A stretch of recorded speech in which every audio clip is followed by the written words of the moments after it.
So welcome to the UK News Today. Today we've news that Brits killed fighting IS return home to a hero's welcome as people lined the streets to lay flowers and cheer. Luke Rutter was killed alongside two Americans fighting with YPG against the Islamic State in Syria in July after joining the Kurdish self-defense forces in March. The body of the British man killed fighting IS returned home to a hero's welcome. Dozens lined streets outside an airport wearing flags and holding posters for 22-year-old Luke return. Luke from Birkenhead, Merseyside was killed alongside two Americans fighting with the YPG against Islamic State in Syria in July after joining the Kurdish self-defense forces in March. Kurdish families in the northwestern show their gratitude to Rutter from the sacrifice with the chants, flags and photos of him pinned to their clothing.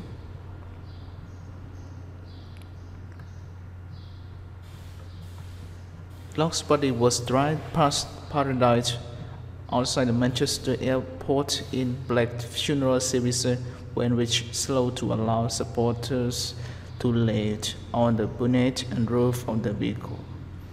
Chris Hudson instead was the first Brit to die fighting IS said, "A British person, I'm so proud that other people have stopped us to ISIS and gone out to fight and applaud him. I'm so sorry for his family, because the shock must be unbearable. But I hope in time that they will come to understand his sacrifice for the Kurdish people."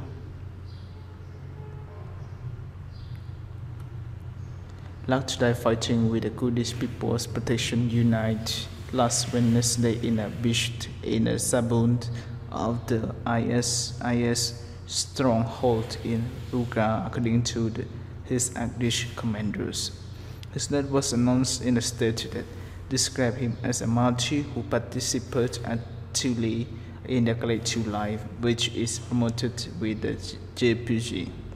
It added at the end of training in the academy, when asked the usual question addressed to every volunteer, "Are you ready to fight?" He firmly responded yes, and said he wanted to fight the fascist organization of IS.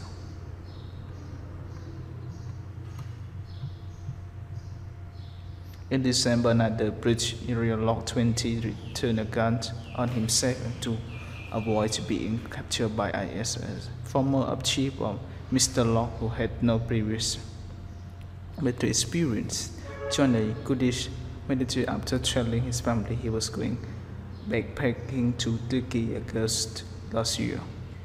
In question to Portsmouth, Hampshire, heard that after being surrounded by IS fighter, he turned his gun on himself to avoid being captured and suffering frightening, painful death.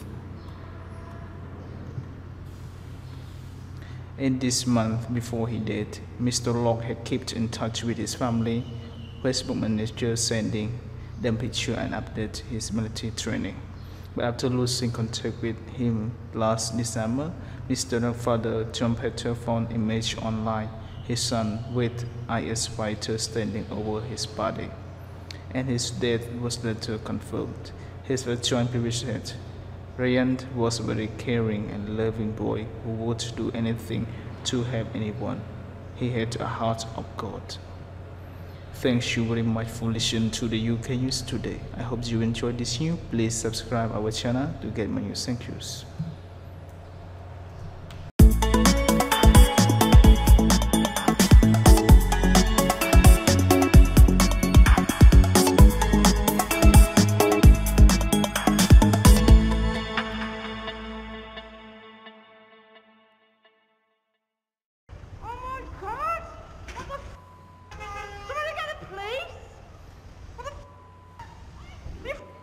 Me! Somebody get out and help him! You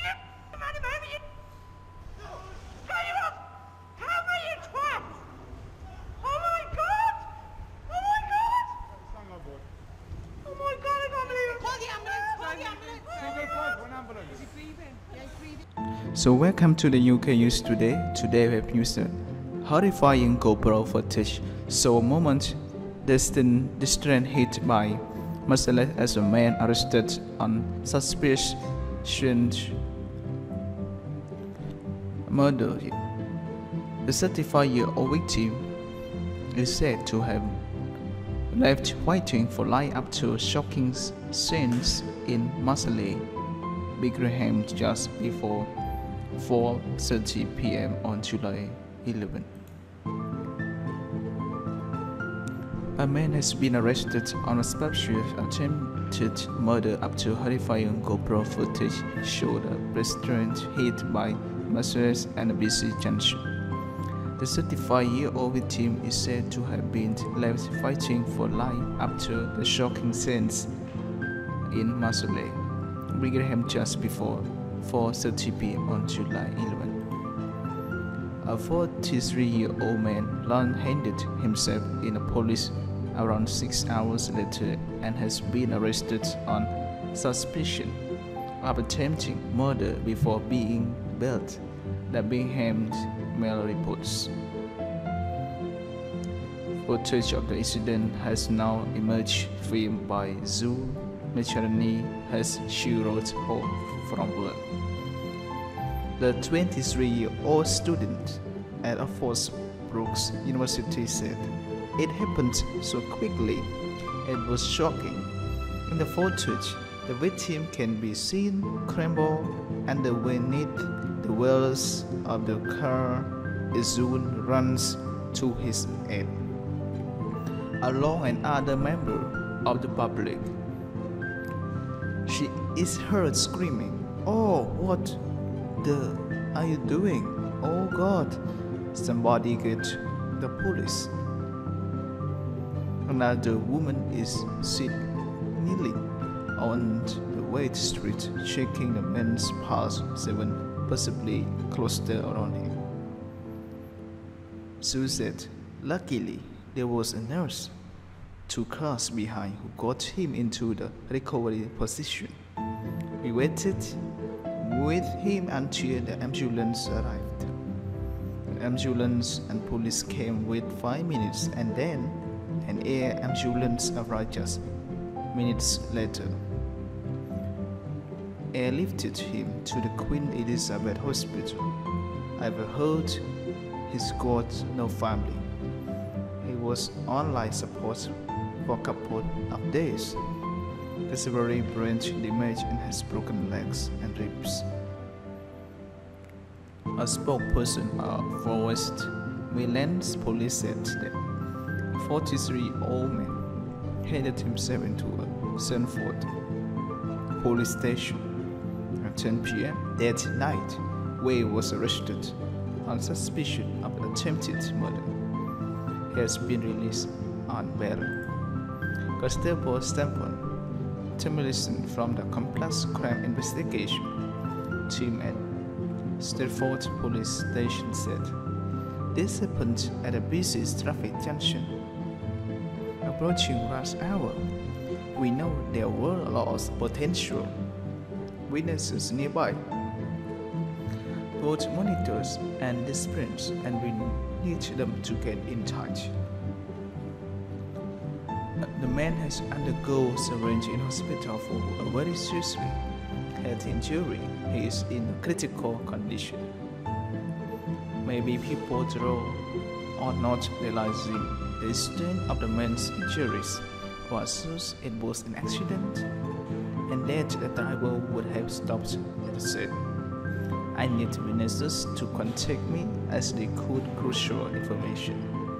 Anyone information is urged to call PC Thomason on the number 101 or independent charity Crime Stopper anonymously on 0800555111.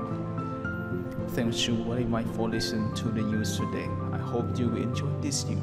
Please subscribe on my channels. I will do more news for you. Thank you.